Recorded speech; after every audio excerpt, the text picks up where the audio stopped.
Ah, now it's a party.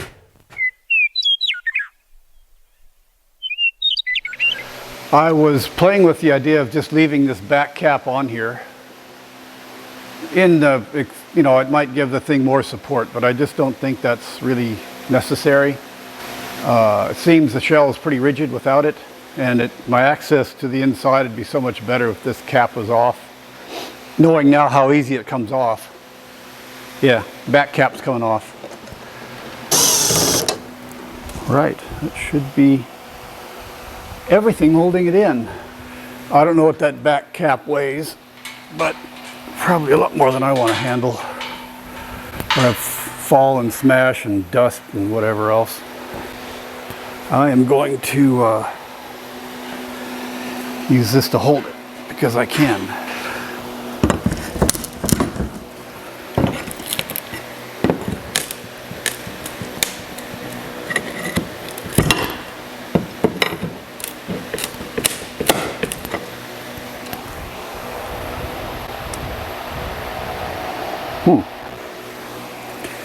Being stubborn. I've used lots of things out of the motorhome already.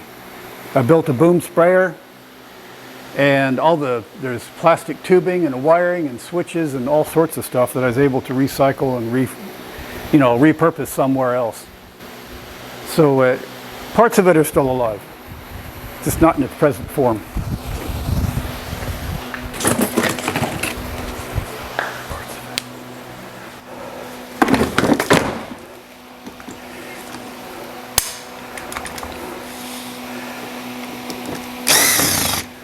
This motorhome was fancy in its day.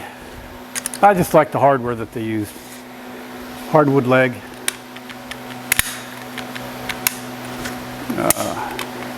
Catch don't want the thing to work, but there you go. It's damaged, but still. What I'm doing now is just taking out all the screws. You'd be surprised. I haven't had to buy screws for so long, unless it's for a special purpose. But pretty much, I keep all this stuff. It always comes in handy somewhere. I think these are solid brass. Come in handy to some project I got. I'll think of something.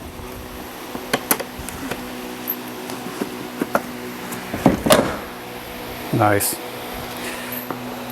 Hidden hinges. Cool. I mean, it's old hat. They've been around for a long time, but they're cool. Well, here's something you just don't see anymore. Mainly because nobody can work on their own vehicle. I'm taking off the front hatches here, motor access, or you can't access the motor so much, but you can check fluids. There's a switch here, and that's connected to this light. And this light can be extended, I think. Yep, just spins. Got a really long wire on it. Long ways. And that's got a light. You can hold it up and look at things at night. Okay, so I've cleaned up a few terminals. The socket in there was just corroded. There's a corroded terminal there. The fuse was bad, or the fuse was good, but the connection was bad. There we go. So it's, yeah. Everything's corroded and rusty, but it works. Good. I found some lights, party lights, that were just strung out inside. I've been working on the motorhome a bit. Got the ceiling down, air conditioning face plates out. Lots of good light fixtures for somebody wanting to restore one of these maybe. There's another one over here. Kind of like these, kind of like you'd see in an airplane or something. But yeah, they're pretty cool. Anyways, these air conditioning units are different. So one was retrofitted later, or is a new model, or it was a replacement.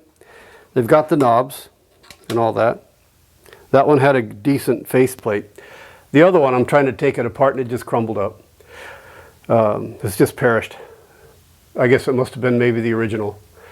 It was in bad shape. So Anyways, I've just, where did I put it? It's right here. Actually, it's on the bench. I've got the faceplate because it's got the holes where the knobs were. It's got instructions. Here are the actual knobs for it. And so that's kind of free to take out. It just was held in by a similar plate like this one. It was held in with 4 bolts, really long bolts that go through the ceiling, hold the plate up, and pull the air conditioning unit down. And I'm pretty sure it's siliconed in there and it's probably stuck down to the roof. I'll have to pry that off. The front one's the same, but this is a newer unit from that. Pretty easy to take apart, really. Just unplug something here. The knobs stayed with this plate on the inside, and that's after I got the faceplate off. And the other part, just a really long, 7 inches long. The long bolts just came down, and that's all that was holding it onto the roof. Otherwise, I'm making progress in here. Got the water heater out, and it's certainly 115 volt. High wattage. It's a flash boiler, and it did hold some water. So it has some small capacity in it, maybe a couple gallons. I mentioned a lot of things being retrofitted into my shop, my shed. That's the mirror that came out of here. But I've got the sink, and right now it's just cold water. But I can put that water heater down here and have hot water on demand. What's left to pull out? The shore power box here.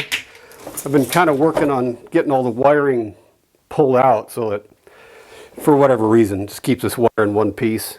I'll disassemble it from the junction box there, but then the shore power can come out. The power cable itself, I think it's rated for 40 amps. I don't know how many. It's a 4-plug. I don't know how that works. Anyways, the ends of these are damaged. They're pulled out. Looks like it dragged down the road for a while. And the other end never had a plug. It's just screwed into the junction box. Anyways, I've got replacement plugs, and I can use, this is probably a 30, 40 foot extension cord for my welder. And that's what it's going to be when I replace the ends. So that's good. The space heater is right there. It's got to come out today. The headliner's all down. I've cut the, this is a black pipe that's still here. I'll have to cut that out. The one that was there for the toilet block, it's sitting down over there. Interesting mix of materials came out of this. I think some of the original panels were some kind of pressed wood, or it used to be called masonite. I don't know what they call it nowadays. But then the ceiling panels were all sheet alloy, and they had some bits that were, sheet aluminum. But some of the other bits were ferrous metal. I think it's actually been refitted once. Some of the material didn't look original. It looked new, and the way they attached it in here, well, I hope that work didn't come out of the GMC factory, because that was pretty poor workmanship, putting some of it up in here. I'm pretty sure the floor is new, because this was linoleum, and I think they were all carpeted. At any rate, I don't need to do all this to get the body off the frame. I still needed to get into the, I still need to make sure that the black water tank is free, because I don't know if it's stuck into the frame or if it's stuck to the body of this motorhome. But the tie-down clamps are one there, and those are underneath the linoleum. And other than that, all this wire's got to come out anyway.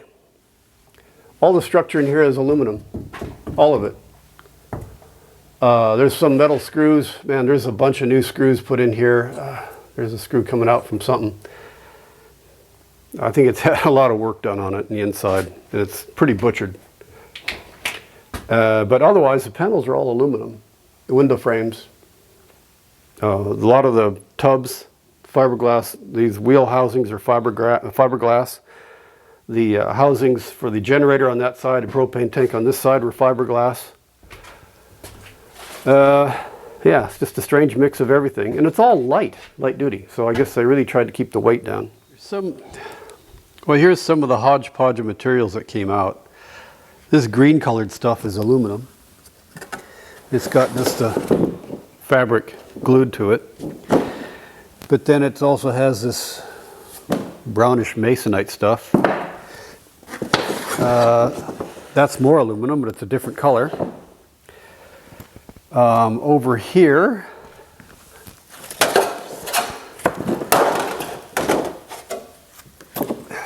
this is some kind of plastic. It's just all over the place. I think we're finally to the point where I can start breaking down the power box. All these clamps that were screwing it to the framework in here were padded. Now, you could throw these away, but I might need those for when I build my main project. So I can always throw it away later. And I have done that a lot. But sometimes it's better to just keep this stuff until you know for sure, or run out of space. Way back in the late 70s, some guy's job was to run this wiring and put all these little zip ties on.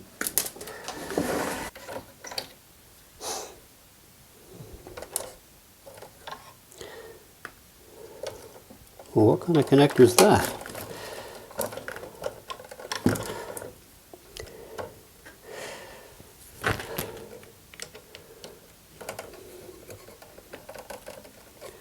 Yeah, I don't think that's coming out in a hurry. That actually looks soldered on. Okay, that was one I'm going to cut then.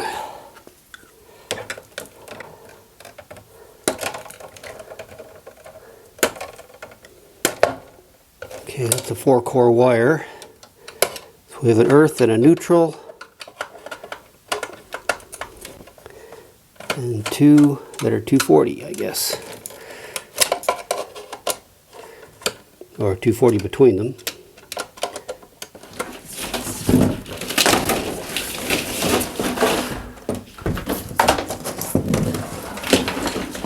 Well, this cable here disappears through there, which I guess is to the generator. So I am thinking it's easiest for me to probably disconnect it from the other side here.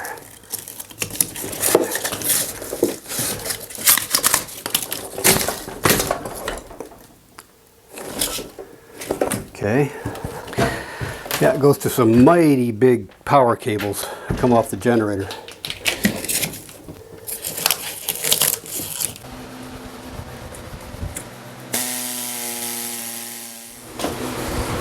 That's one of the leaks that was causing problems in here.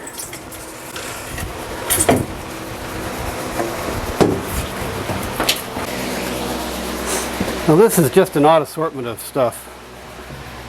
That's a Bakelite. I found one box that was also Bakelite. I just can't figure out what order was this thing put together. It just doesn't make sense to me. Was there a different code? You had to have Bakelite for certain areas?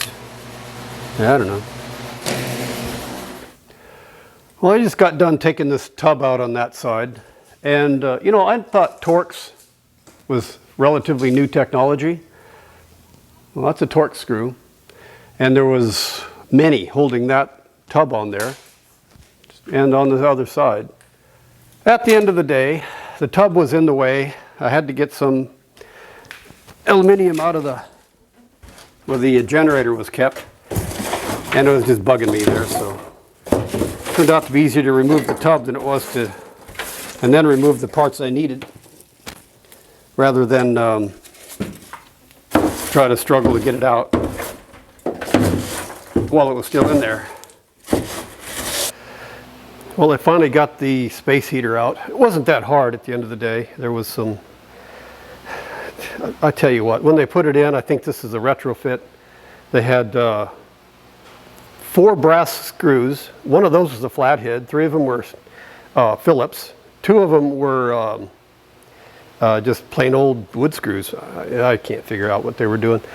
So, yeah, gas-fired heater, 115 volts, 24,000 BTU, and there's a wiring diagram for the wire. So, I think I can get a couple of bucks for that. help me recover some of the money.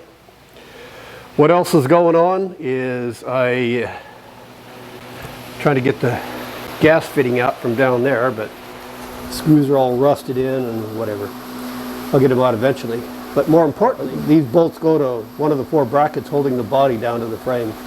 So I think there's going to be some more over there, and then matching ones on this side, about in that location and about that location. So we are making some progress. For my next trick, however, I am going to get rid of this piece of wood here. This was subfloor below the shower block. Black water tanks there. It's all busted up. It's been frozen or something. Its bottom's all busted out of it. This goes straight into it. Sealed in somehow. I expect to have some trouble. But I am just going to see if I can just rip it out of here. Man, they really didn't want this to come off. I see holding this on 1, 2, 3, 4, 5, 6, 7, 8, 9, 10 big old screws. Just holding on this little piece of metal. This little bit of trim here. That's a metal. Look at all of them. Jeez. Incredible.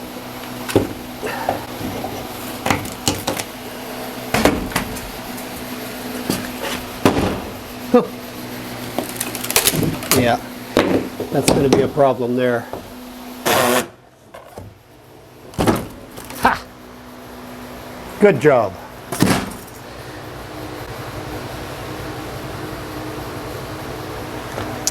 More sweeping. Ouch! Everything here is sharp. Yuck.